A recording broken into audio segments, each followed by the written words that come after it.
Hi everyone. In today's session, we will discuss about the important concepts along with the questions of the topic unit and measure. So let's start our discussion here. Our first question is a wire has a mass.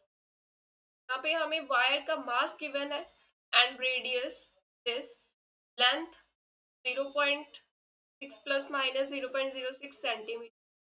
The maximum percentage error in the measurement of density. तो यहाँ पे आप question में पूछा क्या गया है कि वायर के जो मेजरमेंट की है हमने डेंसिटी की उसमें मैक्सिमम परसेंटेज एरर कितना होगा। तो यहाँ पे की कंसेप्ट क्या है हमारा, that is percentage error, right. तो ये जो क्वेश्चन है ये किस कंसेप्ट से पूछा गया है, एरर एनालिसिस, ठीक है। तो एरर एनालिसिस जो है that is a very important concept of this unit. तो यहाँ पे हमें फाइंड करना है परसेंटेज एरर। तो परसेंटेज एरर हम कैसे फाइंड करते हैं, जैसे ये हमारा क्या है, डेंसिटी में हमें परसेंटेज एरर निकालना है। तो डेंसिटी का रिलेशन क्या होता है हमारे पास, that is mass per unit volume, right. अब यहाँ पे क्या गिवन है, वायर गिवन है। वायर जो होती है उसकी शेप कैसी होती है, like this some sort of cylindrical shape ना। तो सिलेंडर का वॉल्यूम हमारे पास कितना होता है, पाई आर स्क्वायर एल। अब हम क्या करेंगे, ये हमें डेंसिटी का रिलेशन तो पता चल गया, that is M over pi R square L. हमें इसका परसेंटेज एरर निकालना। तो यहां से हमें क्या लिखना पड़ेगा, सबसे पहले फ्रैक्शनल एरर। फ्रैक्शनल एरर जो है वो लिख लिया, उसको हम 100 के साथ मल्टीप्लाई कर देंगे तो हमारा परसेंटेज एरर आ जाएगा, ठीक है। तो फ्रैक्शनल एरर क्यों निकाला जाता है, क्योंकि यहाँ पे देखिए टर्म्स मल्टीप्लाई में है, डिवाइड में है। तो जब भी टर्म्स मल्टीप्लाई और डिवाइड में होती है वहां पे हम फ्रैक्शनल एरर जो है वो फाइंड करते हैं। तो हम यहाँ पे फ्रैक्शनल एरर फाइंड कर लेते हैं डेंसिटी के लिए, that is delta D over D, this is delta M over M. Pi तो कांस्टेंट है उसमें कोई एरर नहीं आएगा, आर स्क्वायर रेडियस में एरर। अब ये जो जितनी पावर है इसकी वो साथ में यहाँ पे मल्टीप्लाई होगा 2 टाइम्स, और डेल्टा आर अपॉन आर ये लिखने का तरीका होता है, ठीक है, फ्रैक्शनल एरर को। प्लस यहाँ पे क्या है, लेंथ, लेंथ की पावर तो 1 ही है, 1 के साथ मल्टीप्लाई कर देंगे तो 1, ठीक है। और लेंथ में error, fractional error delta L by, ठीक है। अब क्वेश्चन में देखिए ये जो प्लस माइनस के बाद वाली टर्म है ये हमें क्या गिवन है, एरर गिवन है। ये जो टर्म है ये मास को रिप्रेजेंट कर रहा है, तो ये वाली टर्म डेल्टा एम की वैल्यू, ठीक है। और ये जो आगे वाली टर्म है ये एम की वैल्यू है। इसी तरह से ये रेडियस की वैल्यू गिवन है। तो ये जो प्लस माइनस के बाद वाली टर्म है ये एरर बता रहा है कि आर की मेजरमेंट में कितना एरर था। ये डेल्टा आर की वैल्यू है 0.005 और ये आर की वैल्यू। इसी तरह से ये लेंथ की वैल्यू है और ये वाली डेल्टा एल की वैल्यू, ठीक है। यहाँ पे 0.006 है। तो अब हम वैल्यू फाइंड कर लेते हैं, this is delta D upon D. Delta M की वैल्यू कितनी है हमारे पास, 0.003। एम की वैल्यू कितनी है, 0.3 प्लस डेल्टा आर की वैल्यू है 0.005।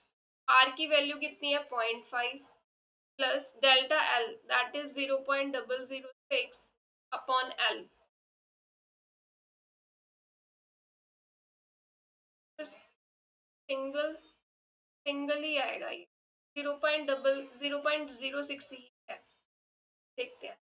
तो अब हम इसको सॉल्व कर लेते हैं, हमारे पास क्या आएगा, डेसिमल हटाएंगे, कैलकुलेशन करेंगे, दिस इज 1/100, ये हमारे पास आ जाएगा 2/100 प्लस ये 1/100, यहाँ से हमारे पास आया 4/100। अब ये तो फ्रैक्शनल एरर है, इसको हम परसेंटेज में कन्वर्ट करना चाहते हैं तो 100 के साथ मल्टीप्लाई कर देंगे, 4/100 इंटू 100, ये कैंसिल हो गया। तो परसेंटेज एरर हमारे पास कितना आ गया, 4%। ऑप्शन डी जो है दैट इज करेक्ट हियर, ठीक है। तो ये हमारा जो क्वेश्चन था ये परसेंटेज एरर के कंसेप्ट पे बेस्ड था। Next question, the dimensions of h by e where h जो है that is Planck's constant, e is the electronic charge are same as that of। तो हमें यहाँ पे पूछा गया है कि h by e की डायमेंशन जो है वो किसके साथ सेम होंगी। ऑप्शन ए है मैग्नेटिक फ्लक्स, बी ऑप्शन है electric flux, C is electric field and last option है हमारे पास मैग्नेटिक। तो यहाँ पे की कंसेप्ट क्या लग रहा है, that is dimensional analysis.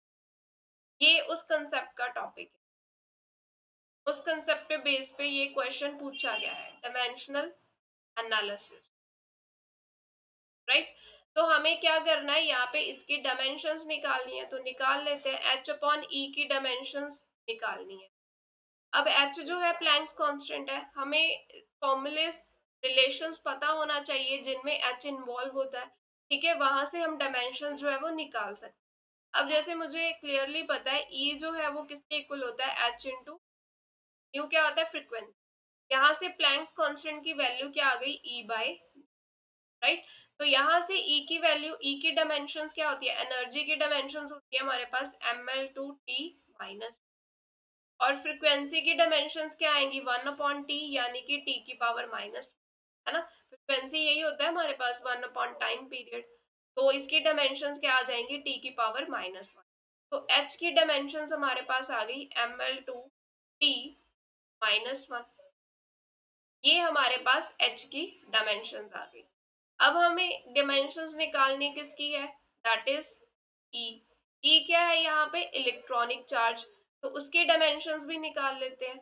Electronic charge, charge को क्या लिख सकते हैं हम, करंट इनटू टाइम, ठीक है, और करंट को हम लिखते हैं एम्पियर, और ये टाइम को टी में, तो ये हमारी डायमेंशन।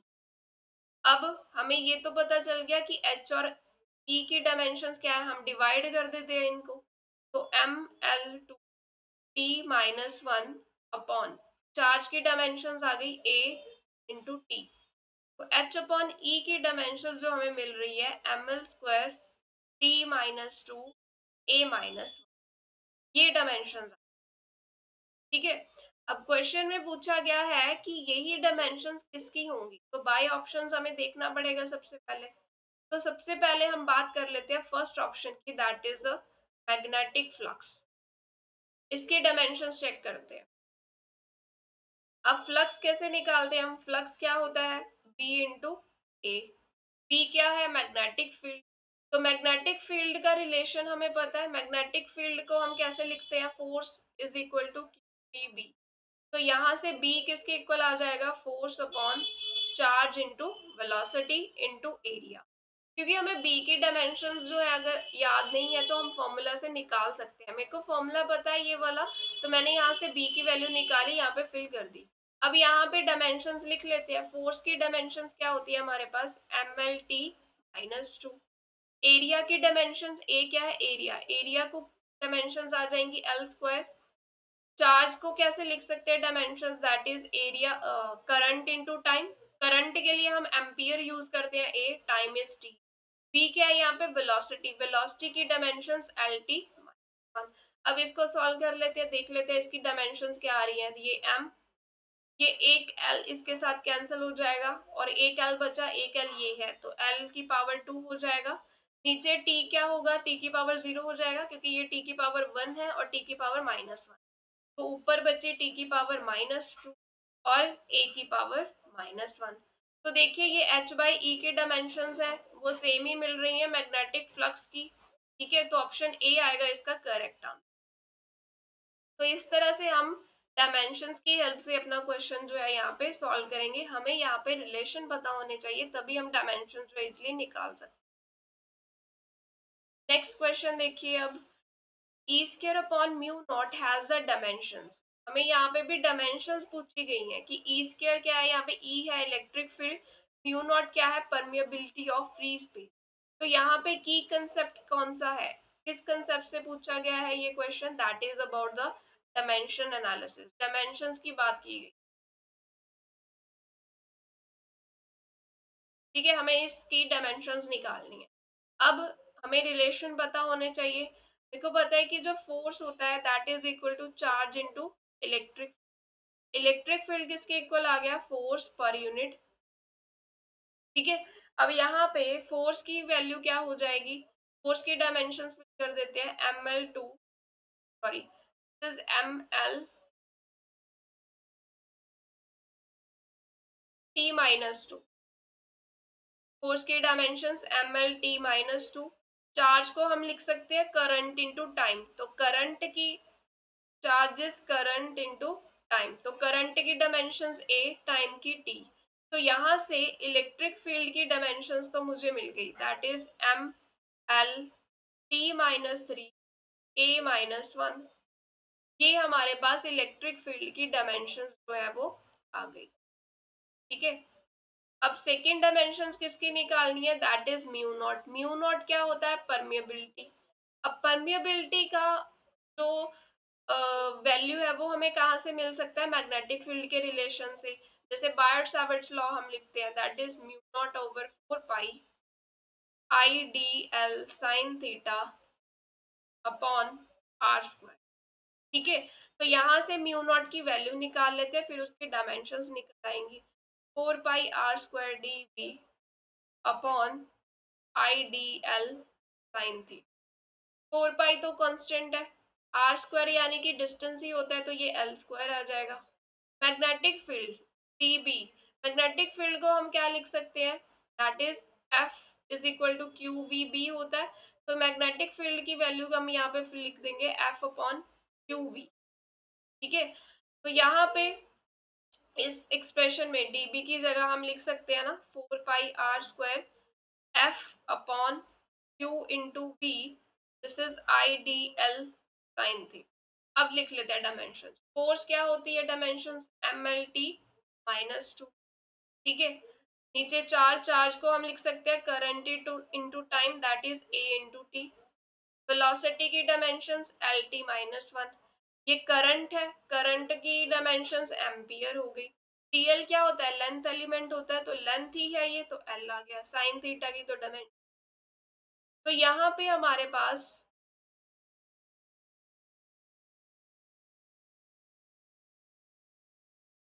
ये नीचे हमारे पास क्या बन रहा है, एल स्क्वायर। ठीक है। तो ये एल स्क्वायर जो है ये इस एल स्क्वायर से कैंसिल हो जाएगा। ठीक है। और ये टी की पावर वन, ये टी की पावर माइनस वन, तो नीचे टी की पावर जीरो मिल रहा है मुझे। ठीक है। तो यहाँ पे बचा क्या हमारे पास, m पर एक l बचा, और t की पावर माइनस टू, नीचे t की पावर खत्म हो रही है, और a की पावर माइनस।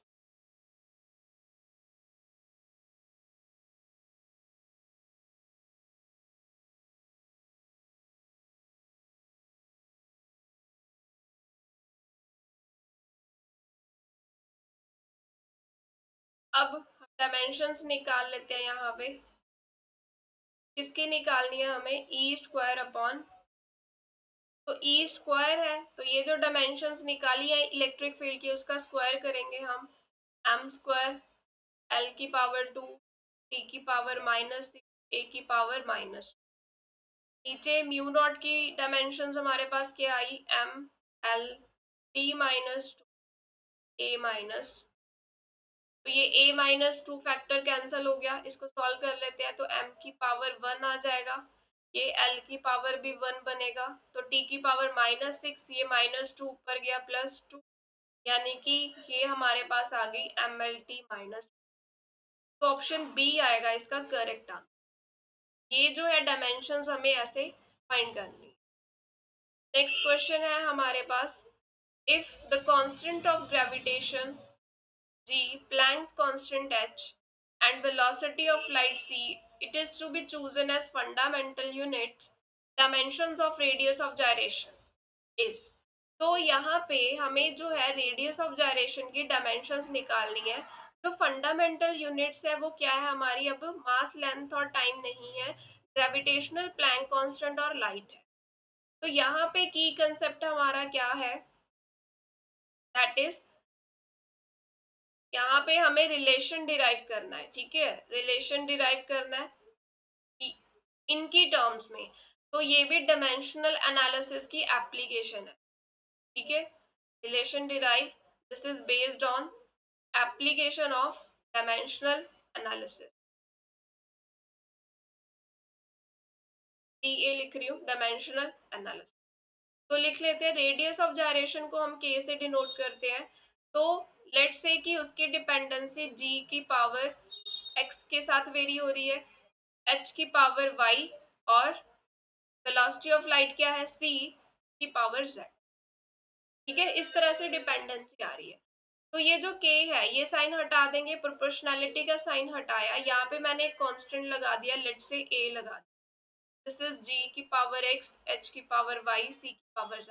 वैसे तो यहाँ पे मोस्टली K यूज किया जाता है क्योंकि K मैंने रेडियस ऑफ जायरेशन को रिप्रेजेंटेशन के लिए सिंबल दिया है, तो यहाँ पे कांस्टेंट मैं ले रही हूँ। अब ये कांस्टेंट कैसा होता है, दिस इज द डायमेंशन। ये बहुत इंपॉर्टेंट है क्योंकि अगर ये डायमेंशनलेस नहीं होगा तो ये डायमेंशंस चेंज हो जाएंगी रेडियस ऑफ जायरेशन। ठीक है, अब यहाँ पे डायमेंशंस फाइंड कर लेते हैं। जी की डायमेंशंस पहले फाइंड करते हैं। हमें फोर्स का रिलेशन पता है, जी m1 m2 upon R square. यहाँ से जी किसके इक्वल आ गया, force into R square upon m1 m2। तो जी की डायमेंशंस क्या आ गई, फोर्स की डायमेंशंस आ गई mlt-2। ठीक है, और ये हमारा डिस्टेंस होता है r, तो ये l स्क्वायर हो गया, नीचे हमारा m स्क्वायर आ गया। तो ये g की डायमेंशंस मेरे पास क्या आ गई, that is m-1 l3 t-2। ये g की डायमेंशंस।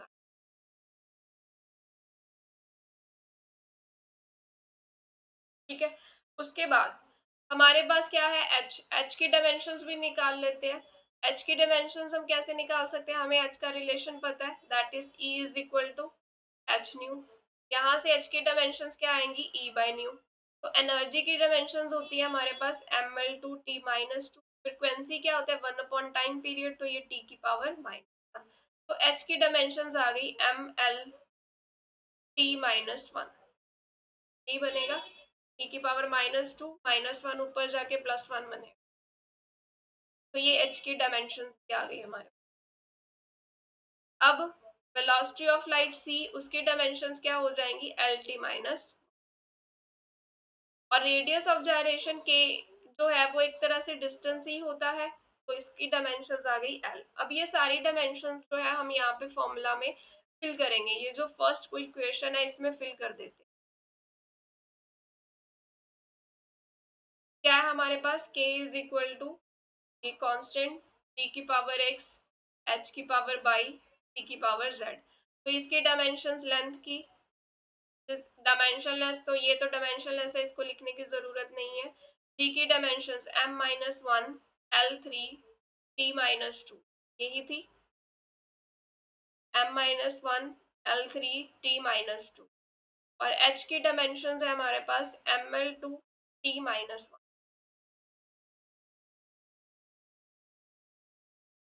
पावर x हो गई, h की dimensions ml2 t-1 raise to power y, c है हमारे पास dimensions lt-1 raise to power z।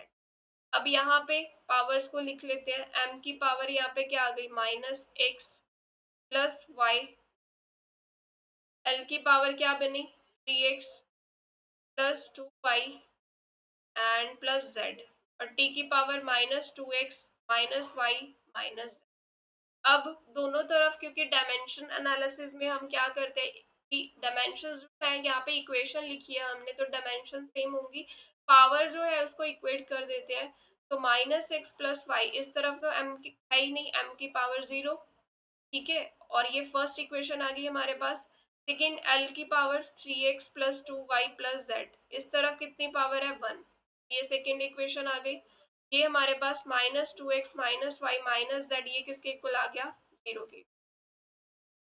अब फर्स्ट इक्वेशन से मुझे क्लियरली पता चल रहा है y किसके इक्वल है, x के इक्वल।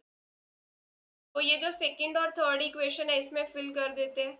अब सेकंड और थर्ड, सेकंड में फिल किया, y की जगह मैंने x फिल किया, तो ये 2x हो जाएगा, 3x plus 2x is 5x plus z equal to 1। यहाँ पे फिल किया x, तो ये -3x बन जाएगा माइनस z इक्वल। ठीक है, अब इन दोनों को हम क्या करते हैं, ऐड कर देते हैं, तो ये आ जाएगा 2x इक्वल टू 1। तो यहाँ से मुझे x की वैल्यू क्या मिल रही है, 1/2। x अगर 1/2 है, y भी 1/2 ही होगा। ये दोनों इक्वल है। अब किसी एक इक्वेशन में फिल कर देते हैं, z की वैल्यू निकाल लेते हैं। सेकेंड इक्वेशन में फिल कर देती हूँ, that is 3/2 plus 2 into 1/2 plus z is equal to 1। ये कैंसिल हो गया। 3/2 plus 1 plus z equal to 1, तो यहाँ से z किसके इक्वल आ गया, 1 माइनस 3/2 माइनस 1, ये कैंसिल हो गया फैक्टर, z की वैल्यू -3/2 आ। तो फॉर्मूला हमारा क्या बन गया, डायमेंशंस क्या आ गई k की, g की पावर x, x की वैल्यू 1/2, h की पावर y यानी कि 1/2, p -3/2। तो ऑप्शन ए मिल रहा है इसका करेक्ट आंसर, h की पावर 1/2, c की पावर -3/2, g की पावर 1/2। नेक्स्ट क्वेश्चन है हमारा, in the relation this where p is the pressure, z is the distance, k is the Boltzmann constant, theta is the temperature, ये theta है, the dimensional formula for the beta is। तो ये जो यहाँ पे की कंसेप्ट यूज होगा वो यहाँ पे डायमेंशनल एनालिसिस का ही क्वेश्चन है, ठीक है। डायमेंशनल एनालिसिस, डायमेंशंस ही निकालनी है हमें यहाँ पे बीटा। अब रिलेशन क्या गिवन है, अल्फा ओवर बीटा ई की पावर अल्फा जेड ओवर के। अब हमें पता है कि ये जो एक्सपोनेंशियल की पावर होती है दैट इज डायमेंशनलेस, तो अल्फा जेड ओवर के थीटा क्या होना चाहिए, डायमेंशन,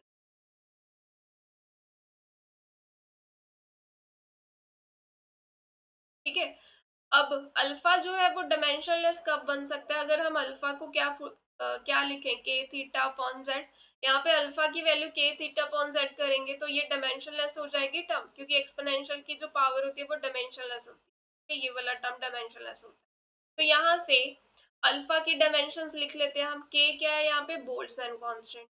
बोल्ट्जमैन कांस्टेंट एनर्जी के साथ रिलेशन होता है ना, 3/2 kBT, ऐसे एनर्जी लिखते हैं।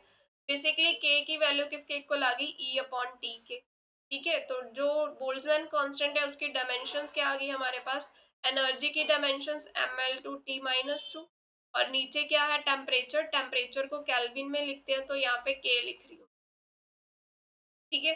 तो ये बोल्ट्जमैन कांस्टेंट की डायमेंशंस आ गई ml/T-2k-1, राइट।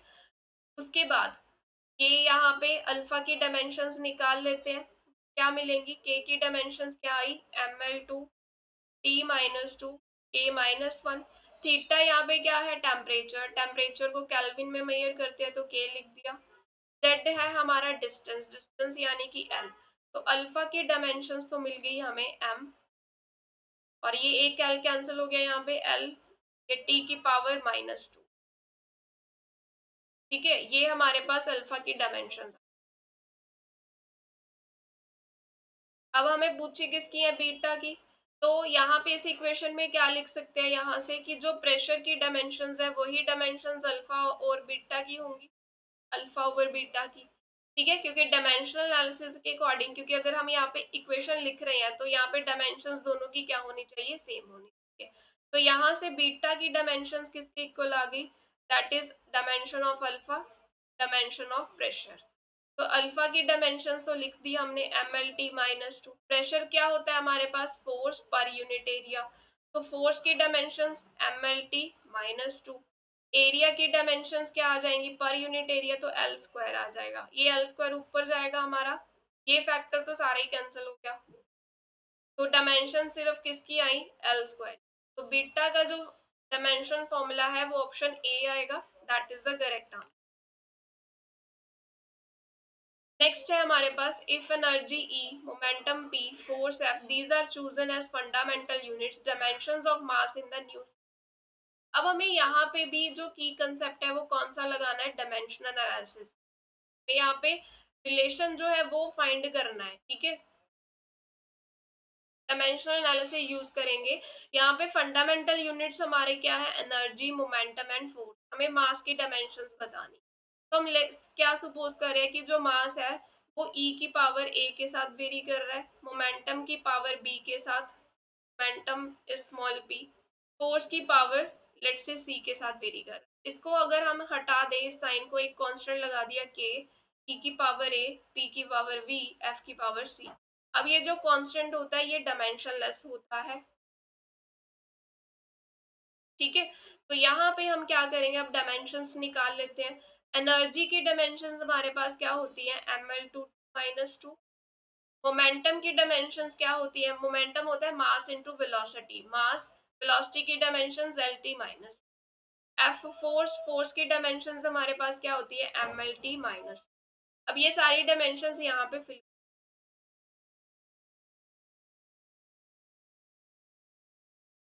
ठीक है। तो ये हमारे पास मास की डायमेंशंस तो m ही होंगी, k तो डायमेंशनलेस है। एनर्जी की डायमेंशंस ml2 t-2 इसकी पावर a, ठीक है। और फिर मोमेंटम है, मोमेंटम की डायमेंशंस mlt-1 इसकी पावर b हो गया। फोर्स, उसकी डायमेंशंस mlt-2 इसकी पावर। अब हम एक पावर्स को कंबाइन कर देते हैं, तो ये क्या आएगा, इस तरफ m, इस तरफ क्या आएगा, m की पावर कितनी बनेगी यहाँ पे, this is a plus b plus c, ठीक है। m की पावर आ गई a plus b plus c, और l की पावर क्या मिलेगी मुझे यहाँ पे, that is 2a plus b plus c।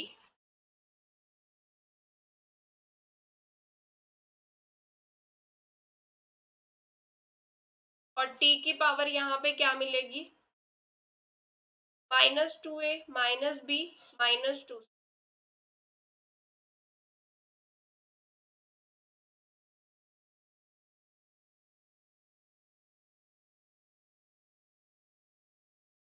अब हम यहाँ पे इक्वेट कर देते हैं पावर्स को, a plus B plus C is equal to 1, l की power 2a plus B plus C is equal to 0, -2a minus B -2c is equation एक बार चेक, -2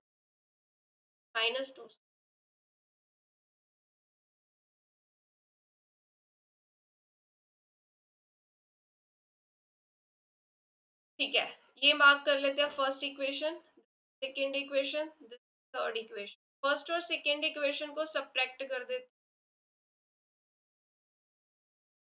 तो क्या मिला, a plus B plus C is equal to 1, a plus B plus C, ये subtract कर, ये cancel हो गए।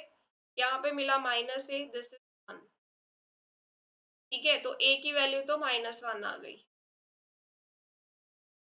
अब नेक्स्ट जो है, हमें b और c की वैल्यू निकालनी है। तो सेकेंड में हम a की वैल्यू -1 फिल कर देते हैं, तो ये क्या मिलेगा, -2 plus b plus c equal to 0।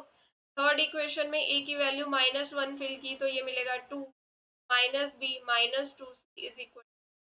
अब इन दोनों इक्वेशंस को ऐड कर देते हैं, तो अब ऐड करेंगे, ये कैंसिल हो गया फैक्टर, ये भी कैंसिल हो गया, ये यहाँ से -c इक्वल टू 0, c की वैल्यू तो 0। अब फर्स्ट इक्वेशन में वैल्यू फिल कर देते हैं, a की value -1 plus b plus c की वैल्यू 0, तो b की वैल्यू कितनी आ गई। तो हमें रिलेशन क्या मिला, मास की डायमेंशंस क्या आ रही है हमारे पास, दैट इज e की पावर a था, e क्या है, e की पावर a की वैल्यू -1, p मोमेंटम की पावर b था, तो p की पावर b की वैल्यू 2, c की ये c की वैल्यू 0 आ रही है, तो वो डिपेंडेंसी किस पे थी हमारी, c, दैट इज f की पावर c था, तो ये f की पावर 0। तो ये हमारे पास मास की डायमेंशंस आ गई, e की पावर -1, p की पावर, तो ऑप्शन बी आएगा इसका करेक्ट आंसर। नेक्स्ट क्वेश्चन है हमारे पास, number of particles is given by this relation crossing the unit area perpendicular to x-axis in unit time, where n1 n2 क्या है हमारे पास, number of particles per unit volume for the value of x meant to be x1 x2 and x1, find the dimensions of d from as which is known as diffusion constant। अब हमें यहाँ पे relation given, ये वाला, ठीक है। तो यहाँ से हमें d की डायमेंशंस निकालनी है, d किसके इक्वल आ जाएगा, -n x2 x1 upon n2 n। तो इसका भी की कंसेप्ट क्या है, डायमेंशन एनालिसिस, डायमेंशंस ही तो पूछी गई हैं, ठीक है। यहाँ पे डायमेंशंस पूछी गई हैं, तो निकाल लेते हैं। n क्या है यहाँ पे हमारा, number of particles that is n crossing a unit area perpendicular to x-axis in unit time. Unit area, unit time, number of particles crossing per unit area, ठीक है, unit time।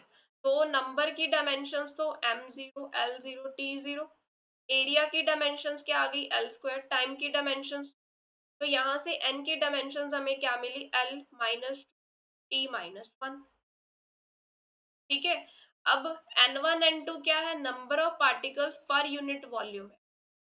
n1 और n2 क्या है, number of particles per unit volume, तो इनकी dimensions क्या आ जाएंगी, number की डायमेंशंस तो ऐसे, और वॉल्यूम क्या होता है l क्यूब, तो इनकी डायमेंशंस हमारे पास आ गई m0, l माइनस t0, ठीक है।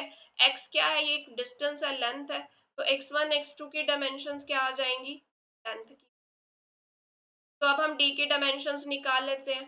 d किसके इक्वल है यहाँ पे, माइनस n, n की डायमेंशंस फिल कर देते हैं, l minus 2, t minus 1, x क्या है, डिस्टेंस है, ठीक है, तो ये l आ गया। नीचे क्या, n2 माइनस n1, इनकी डायमेंशंस क्या आएंगी, ये वाली l3, तो ये कितना मिला हमें यहाँ पे,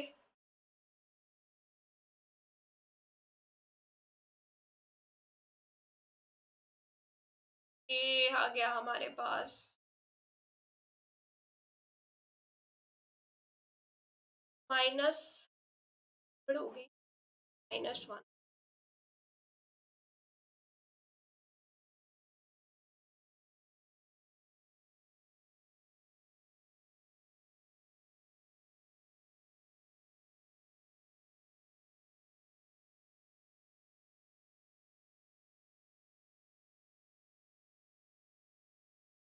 -2 +1 -+3, l की पावर -2 +1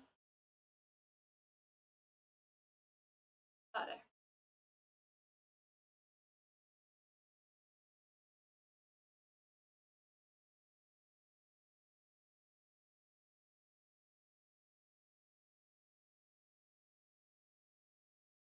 ये डायमेंशंस l की पावर -3, n1 n2, ये तो ये ऊपर जाके +3 बनेगा, और ये t जो है वो साथ में आएगा,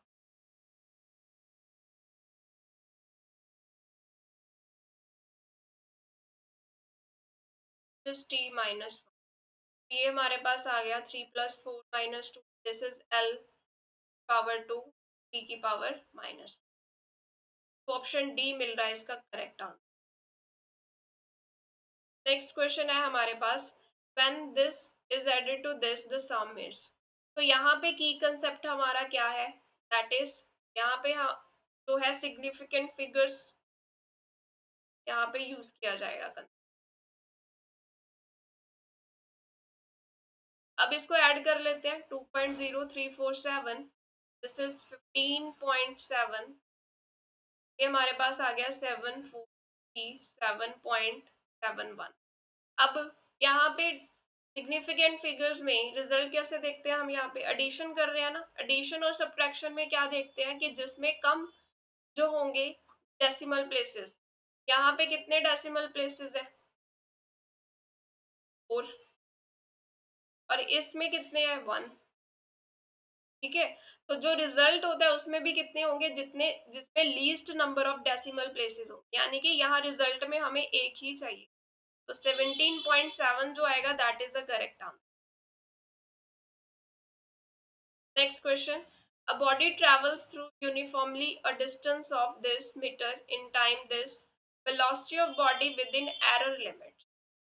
अब velocity हमारे पास क्या होता है, distance upon time, तो ये जो कंसेप्ट हम यहाँ पे लगाने वाले हैं that is error analysis, इसी का क्वेश्चन है।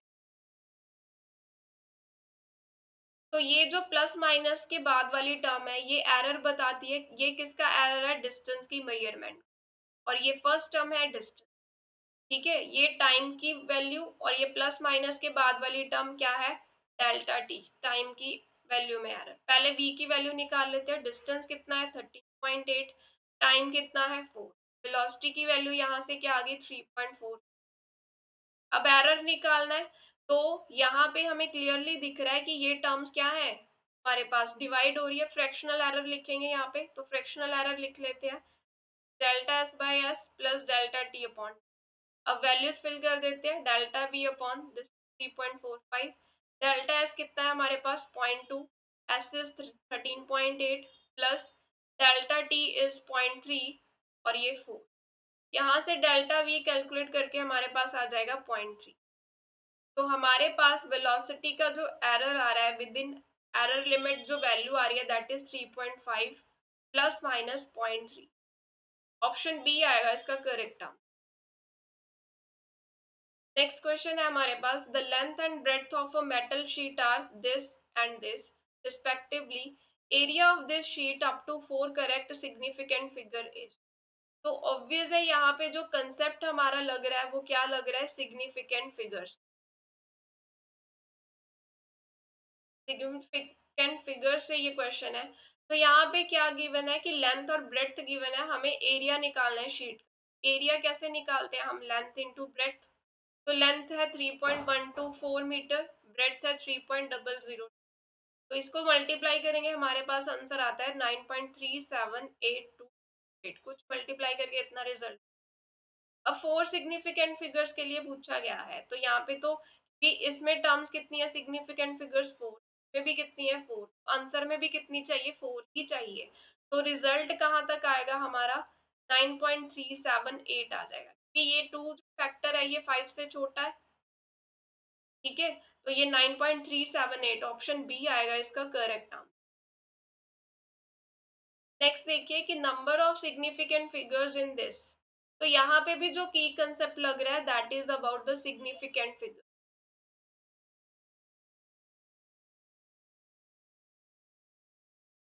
राइट। तो अब यहाँ पे नंबर क्या गिवन है 0.06900। सिग्निफिकेंट फिगर्स को फाइंड करने के रूल्स जो है वो हमें पता है, ठीक है। ये जो लीडिंग जीरोस है ये सिग्निफिकेंट फिगर्स जो है वो नहीं हो, non zero digit significant figure होता है, तो ये हमारा सिग्निफिकेंट फिगर हो गया फर्स्ट, ये सेकंड। और जो डेसिमल के बाद वाली जीरोस आती है वो भी सिग्निफिकेंट फिगर्स होती है, तो ये थर्ड हो गया और ये फोर्थ सिग्निफिकेंट फिगर। तो यानी कि यहाँ पे 4 सिग्निफिकेंट फिगर्स जो है वो आ रहे हैं। Next question, the sum of numbers in appropriate significant figure. तो क्लियरली यहाँ पे जो की कंसेप्ट लगेगा that is from significant figures.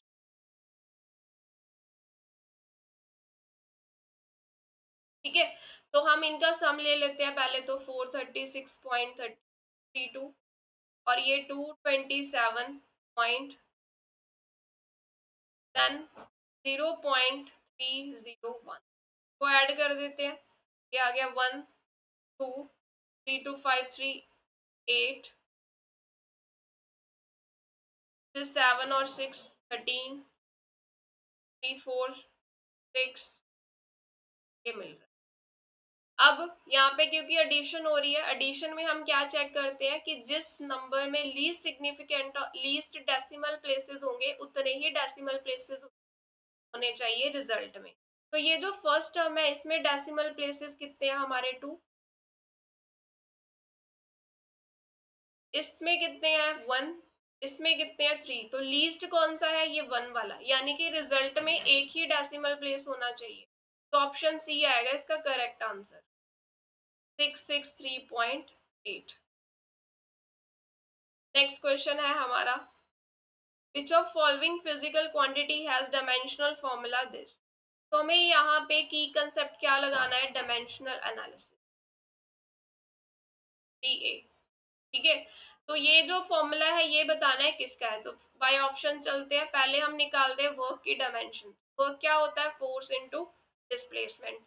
Force की डायमेंशंस mlt-2, डिस्प्लेसमेंट क्या होता है, लेंथ ही होती है l। तो ये वर्क की डायमेंशंस आ गई ml2t-। तो ये तो मैच नहीं कर रहा है इस रिजल्ट से, तो ए ऑप्शन तो नहीं आएगा।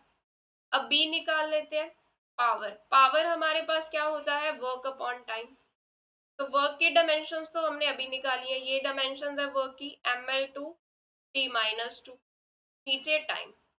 तो ये हमारे पास पावर की डायमेंशंस आ गई ml/t-। तो यही मैच कर रहा है हमारा इस रिजल्ट के साथ। तो ये किसकी डायमेंशंस है? पावर की। ऑप्शन बी आएगा इसका करेक्ट आंसर। नेक्स्ट क्वेश्चन है which of the following is dimensionless. तो कौन सी क्वांटिटी डायमेंशनलेस है वो फाइंड कर। तो यानी कि यहाँ पे भी जो क्वेश्चन है वो किसके बेस पे कर सकते हैं, की कंसेप्ट का यहाँ पे क्या शो का डायमेंशन। तो सबसे पहले फोर्स की डायमेंशंस क्या होती हैं? ml/t- divided by acceleration, acceleration की होती है L t-2। तो ये डायमेंशंस आ गई मास की, तो ये डायमेंशनलेस नहीं है, ये हमारा आंसर नहीं है। Velocity over acceleration, second option. Velocity की डायमेंशंस L t-1, एक्सलरेशन की डायमेंशंस L t-2। तो ये कैंसिल हो गया और यहाँ पे क्या मिला? तो ये भी डायमेंशनलेस नहीं है, ये यहाँ पे वॉल्यूम आएगा। तो जो सी ऑप्शन है दैट इज वॉल्यूम की डायमेंशंस L3, एरिया की डायमेंशंस L²। तो ये मिला L, तो ये भी डायमेंशनलेस नहीं है। तो एक ही ऑप्शन बचता है, ऑप्शन डी। देखिए ऑप्शन डी, एनर्जी की डायमेंशंस क्या होती है? ml/t-2 और वर्क की डायमेंशंस भी सेम ही होती है। This is the option D which is dimensionless. ठीक है, ये हमारे पास डायमेंशनलेस। नेक्स्ट क्वेश्चन देखिए, percentage error in the measurement of radius. Radius में परसेंटेज एरर गिवन कितना percent? Maximum percentage error in the measurement of its volume is. तो volume में maximum percentage error जो है वो फाइंड कर। तो यहाँ पे भी की कंसेप्ट क्या है हमारा? That is error analysis. यहाँ पे हमें एरर निकालना है। ठीक है, तो वॉल्यूम ऑफ स्फीयर क्या होता है हमारे पास? 4/3 πr3। अब क्लियरली यहाँ पे कौन सा एरर फाइंड करेंगे हम, क्योंकि टर्म्स मल्टीप्लिकेशन में है, डिवीजन में है, फ्रैक्शनल एरर। तो लिख लेते हैं फ्रैक्शनल एरर। 4/3 तो कांस्टेंट है, तो ये आ गया 3 Δr/r। ठीक है, तो ये लिखने का तरीका होता है पावर को साथ में मल्टीप्लाई करते हैं और आर का फ्रैक्शनल एरर। अब परसेंटेज एरर पूछा है तो इसको 100 के साथ मल्टीप्लाई कर देते हैं दोनों तरफ, Δr/r इंटू। तो ये वाली टर्म क्या है? Percentage error in the R, वो कितनी है? That is 2%। तो 6% जो है that is the percentage error in. Next question है what is the unit for measuring the amplitude of sound. अब साउंड की एम्पलीट्यूड को हम किस यूनिट में मेजर करते हैं? तो ये यहाँ पे की कंसेप्ट क्या लग रहा है? यूनिट्स का। यूनिट्स भी पता होनी चाहिए। ठीक है, तो जो एम्पलीट्यूड है वो किस में मेजर करते हैं हम? डेसिबल में। ऑप्शन ए आएगा इसका correct answer. Next, 1 fathom is equal to. 1 fathom की वैल्यू पूछी है, तो ये जो फैथम है यहाँ पे कौन सा कंसेप्ट यूज हो रहा है? की कंसेप्ट, दैट इज इट्स। हमें यूनिट्स पूछी गई हैं। तो जो 1 फैथम, फैथम जो होती है यूनिट, वो कहाँ पे यूज करते हैं, किस पर्पस के लिए? It is use to measure the depth. Depth की मेजरमेंट के लिए यूज करते हैं। ठीक है, तो 1 फैथम 6 फीट के इक्वल होता है। ऑप्शन ए आएगा इसका correct answer. Next, light year is a measurement of. तो हमें पूछा गया कि लाइट ईयर क्या, किसकी मेजरमेंट के लिए यूज किया जाता है? तो ये भी क्या है, की कंसेप्ट किसके बेस पे है? यूनिट ही पूछी गई है। तो लाइट ईयर जो होता है बेसिकली, वो हम क्या मेजर करते हैं इससे? ये यूनिट होती है ऑफ लार्ज डिस्टेंस। कोई डिस्टेंस, बहुत ज्यादा डिस्टेंस हमने मेजर करना है तो उसको हम लाइट ईयर की फॉर्म में मेजर करते हैं। बेसिकली लाइट ईयर जो है वो हम एस्ट्रोनॉमिकल डिस्टेंस को मेजर करते हैं, इनकी मेजरमेंट के लिए यूज किया जाता है। तो ऑप्शन सी आएगा इसका correct answer, stellar distances. Next question, very small time interval are accurately measure by. तो जो स्मॉल टाइम इंटरवल होता है, छोटा सा टाइम इंटरवल, वो कौन, किसकी हेल्प से मेजर कर सकते हैं हम? इसका करेक्ट आंसर है एटॉमिक क्लॉक्स। एटॉमिक क्लॉक्स जो जैसे हमारा जीपीएस होता है, ठीक है, ग्लोबल नेविगेशन के लिए यूज किया जाता है, टाइम मेजरमेंट के लिए, वो स्मॉल टाइम इंटरवल्स को एक्यूरेटली मेजर करता है। तो एटॉमिक क्लॉक्स जो है that is the correct answer. Next 1 nanometre is equal to, तो जो यहाँ पे भी यूनिट्स का ही की कंसेप्ट यूज होगा, यूनिट्स ही पूछी गई है। नैनोमीटर जो यूनिट होती है वो किस पर्पस के लिए यूज करते हैं हम, that use to measure the small,